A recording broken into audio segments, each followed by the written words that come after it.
बिहार के लोग दूसरे राज्य में जाते हैं तो धक्का खाते हैं, कहता है सब बिहारी आ गया है लुंगी पहन कर, और क्या कहेंगे? धक्का नहीं खाता है, उन लोग को इतना पहचान नहीं है कि एक बिहारी 100 पर भारी। जब बिहारी लाठी लेके उठेगा तब पूरा दुनिया को जो है हिला के रख देगा बिहारी। इसलिए बिहारी को इतना कमजोर मत समझिए, बिहारी बहुत बड़ा है। आज बिहार का बेटा ही इंजीनियर का काम कर रहा है दूसरे देश में जाके। आज बिहार का बेटा हर जगह। बताइए बिहार के लोग कब सुधरेगा? बिहार का लोग का सुधारने का मौका आ गया है, ये आप लोग सारा बिहारी समझ लीजिए। ताकि हमारे जो बिहार के हमारे प्रशांत भाई हैं वो बड़ा मौका दिए हैं और सारे भाइयों को सुधारने का। और सारे भाइयों ने एक ही सोच लिया कि इस बार हम लोग बिहार को सुधारना है। बिहार को दम सुधार देना है। यस, कहता है सब बिहारी कहाँ से आ गया? सब कहाँ से आएगा बिहार? कहता है दिल्ली में नहीं कहता है सब बिहार को सुधारना। उसका जवाब हम देना चाहते हैं। पूरे हिंदुस्तान में जो भी बिहारी है अब वो बिहार में आके उन लोगों को यहाँ बुलाने का काम करेगा जो हम लोग को भगाने का काम किया। यही जन स्वराज का नारा है। मौजूदा जो विधायक रह चुके हैं सुरेंद्र यादव जी, सुरेंद्र यादव जी जो मौजूदा विधायक रह चुके हैं, उन्होंने ये सब किया।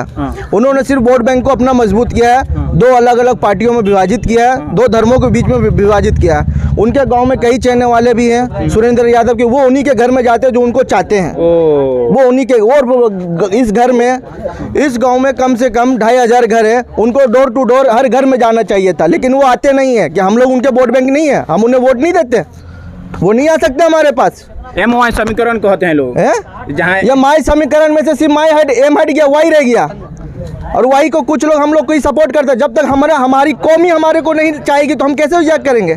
हमारी कौम हमें झुका रही है, हम नहीं झुक रहे। कि आज तक मुसलमान का वोट तो सब ने लिया, खास करके यहाँ जो बेला की मसला है वो 35 साल से लगातार सुरेंद्र यादव का इस इलाका पे कब्जा है। और पूरा इलाका का ना रोड है न नाला है, कोई व्यवस्था नाम का कोई चीज़ नहीं है। तो इस बार यहाँ बेलागंज की जो लोग हैं चाह रहे हैं बदलाव तो बहुत बार चाह रहे थे, लेकिन उनको वैसा कोई मौका नहीं मिल रहा था जो सारे धर्म के लोग एकजुटता के साथ बेलागंज की जीतने की कोशिश करें। तो जन स्वराज जब से आया है तो ये लग रहा है कि बेलागंज की सारे कौम के लोग उस 35 साल वाले को हराने के लिए इस बार एक साथ हैं। जन स्वराज में क्या आपको लगता है भागीदारी मुसलमानों को मिल रहा है? 100% प्रशांत किशोर ने अपना वादा वो करके दिखाया।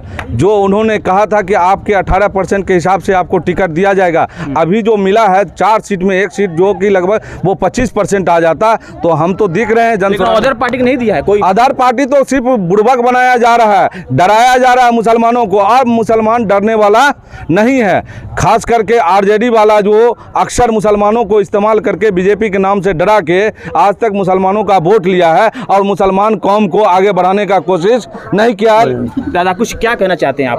नहीं, इसी को सब तो राय कर रहा है जन स्वराज का। हाँ, सब लोग बहस कर रहा है कि कोई भी नेता है बेलागंज में, हमें सिर्फ बेलागंज का विकास चाहिए। आजकल ग्रामीण स्मार्ट का योजना चल रहा है, आप देख सकते हैं। यहाँ पे ना तो ग्रामीण अस्पताल में जो चाकंद एरिया में ना इसको मॉडिफाई किया गया, ना बेलागंज में कि जो सहकारी समिति का अस्पताल उसको मॉडिफाई किया। जगह जगह पे आजकल सहकारी नल पंप समितियाँ जो लग रही वो भी नहीं है।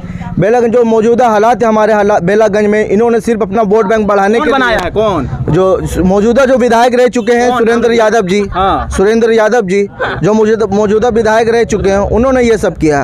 उन्होंने सिर्फ वोट बैंक को अपना मजबूत किया है, दो अलग अलग पार्टियों में विभाजित किया है, दो धर्मों के बीच में विभाजित किया है। उनके गांव में कई चाहने वाले भी हैं सुरेंद्र यादव के, वो उन्हीं के घर में जाते हैं जो उनको चाहते हैं। वो उन्हीं के, और इस घर में, इस गांव में कम से कम 2500 घर है, उनको डोर टू डोर हर घर में जाना चाहिए था, लेकिन वो आते नहीं है। कि हम लोग उनके वोट बैंक नहीं है, हम उन्हें वोट नहीं देते, वो नहीं आ सकते हमारे पास। एम समीकरण कहते हैं लोग, जहाँ ये माई समीकरण में से सिर्फ माई हट एम हट गया, वाई रह गया। और वही को कुछ लोग हम लोग को ही सपोर्ट करते हैं। जब तक हमारी कौम ही हमारे को नहीं चाहेगी तो हम कैसे याद करेंगे?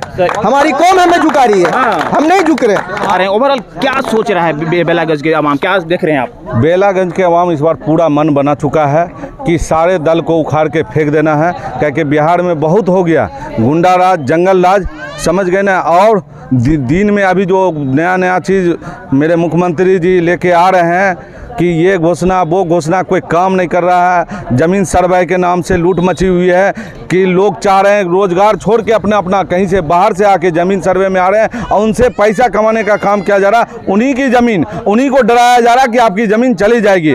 पहले आप रजिस्टर 2 को ठीक कराइए, लेकिन बेलागंज की जनता इस बार ठान लिया है कि यहाँ से जनस्वराज जीत के आगे जाएगी। एम समीकरण के बारे में क्या कहिएगा? भाई एम तो निकल गई है, बाई का ये हालत है कि आधा शीशा दरक के खत्म हो चुकी है, क्योंकि वो परिवार का पार्टी है, बाई का भी पार्टी नहीं है। जनस्वराज के बारे में क्या कहेंगे? जनस्वराज तो ए से लेके जेड तक की पार्टी है, क्योंकि यहाँ हिंदू भी है, मुस्लिम भी है, सिख भी है, ईसाई भी है, सारे लोग ने, क्योंकि बिहार तभी बदलेगा जब हम लोग सब धर्म के लोग एक साथ होके इस लड़ाई को लड़ेंगे। बेलागंज में हम आए हैं तो यहाँ पर हमें यही देखने को मिला है, पहले जनता कुछ और सोच रही थी यहाँ के जो बेलागंज के जो हैं, लेकिन जब हम लोग 2 दिन हम लोग यहाँ घूमे हैं तो आज की जो हम लोग देखे हैं जनता में जो खुशी की लहर दौड़ी है कि अमजद सिंह जी का जो नाम आया है, तो यहाँ के युवा और यहाँ के सारे कौम एक हो चुके हैं और उनकी एक ही ख्वाहिश है कि जिनकी राज 35 सालों से चल रही है उसको हमको हराना है, ताकि आने वाले समय में हमारे बच्चे का जो भविष्य है वो उज्जवल हो सके। यहाँ पर आज हमने कई युवाओं को देखा जो पढ़े लिखे हैं, बीटेक किए हुए हैं, वो बैठे हुए हैं, वो बोलते हैं कि सारा दिन हम पेड़ के नीचे ताश खेल के अपना समय निकालते हैं, इधर से उधर घूम के समय निकाल रहे हैं, लेकिन हम लोगों को कहाँ कुछ हो रहा है, सरकार कहाँ कुछ दे रहा है। लेकिन जनस्वराज से बहुत बड़ी उम्मीद। बिहार के लोग दूसरे राज्य में जाते हैं तो धक्का खाते हैं, कहता है सब बिहारी आ गया है लुंगी पहन कर, और क्या कहेंगे? धक्का नहीं खाता है, उन लोग को इतना पहचान नहीं है कि एक बिहारी 100 पर भारी। जब बिहारी लाठी लेके उठेगा तब पूरा दुनिया को जो है हिला के रख देगा बिहारी। इसलिए बिहारी को इतना कमजोर मत समझिए, बिहारी बहुत बड़ा है। आज बिहार का बेटा ही इंजीनियर का काम कर रहा है दूसरे देश में जाके। आज बिहार का बेटा हर जगह। ये बताइए बिहार के लोग कब सुधरेगा? बिहार का लोग का सुधारने का मौका आ गया है, ये आप लोग सारा बिहारी समझ लीजिए, ताकि हमारे जो बिहार के हमारे प्रशांत भाई हैं वो बड़ा मौका दिए हैं और सारे भाइयों को सुधारने का, और सारे भाइयों ने एक ही सोच लिया है कि इस बार हम लोग बिहार को सुधारना है। बिहार को दम सुधार देना है। यस, कहता है बिहारी कहाँ से आ गया सब? कहाँ से आएगा बिहार? कहता है दिल्ली में नहीं कहता है सब बिहार को सुधारना। उसका जवाब हम देना चाहते हैं। पूरे हिंदुस्तान में जो भी बिहारी है अब वो बिहार में आके उन लोगों को यहाँ बुलाने का काम करेगा जो हम लोग को भगाने का काम किया। यही जनस्वराज का नारा है। बाप रे बाप, बिहार सुधरेगी चाहिए। हाँ, निश्चित रूप से बिहार सुधरेगी।